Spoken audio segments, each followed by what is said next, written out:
This is our first heat exchanger evaluation by Group 4, Andrew Lee, Gabe Ruiz, and Jason On.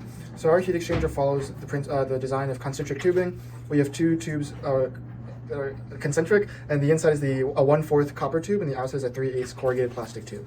So it was originally designed for hot water to run through the copper tube and cold water to run through the corrugated tube in counterflow. However, we went into issues with the volumetric flow rates because the pumps for the hot and cold water are different, and we ended up having to switch it so that the hot water is running through the plastic corrugated tube and the cold water is running through the copper tube.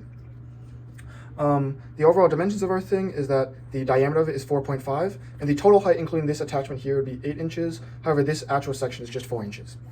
So for our manufacturing, for our fittings, so the copper tube runs into a 3/8 the corrugated tube runs to a 3/8 brass hose fitting, and the copper tube then exits that hose fitting through a hole that we drilled into a male connector, and then it runs into a 1/4 brass compression fitting. So the main manufacturing process here was drilling into that metal threading to allow the copper tube to run out, and then we used epoxy to seal it up.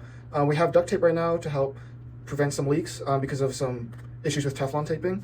And overall, this is how it's designed looking so far. Here's some different angles of it. So this is our heat exchanger.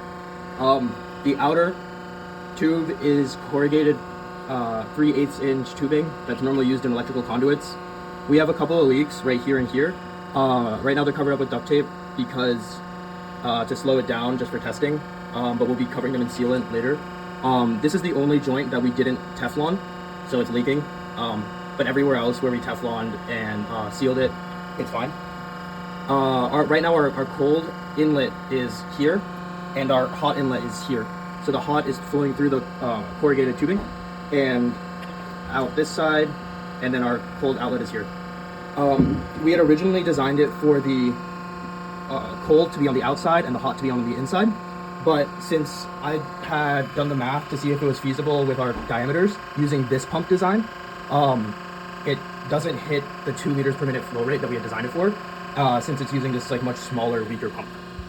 But even with that, we're still hitting close to 2 liters per minute on both, and our heat transfer coefficient our heat transfer is still pretty good. Our heater in is at 30 Celsius, our heater out is closer to 28, and our cold water in is at 26 because we've been testing it for a while, so it's starting to equilibrate. And then our cold out is at 20, close to 29. We don't know what the pressure drops are. We tried to look for a gauge or something in the app. So I don't, it's probably a good amount. We have a lot of restrictions, but we just weren't able to figure out where that data is recorded. So what we learned with this design, or with this test, was that our corrugated tubing traps a lot of air pockets. So at the beginning, we need to rotate it a bunch and shake it to loosen them. We also learned that it's leaking, which we kind of expected, but we hoped it wouldn't. To fix it, we're just going to be applying more sealant, and it should be okay from there. And then the other thing was that the pressure drop was a lot higher than the pressure drop due to the flow restriction was a lot more than we thought.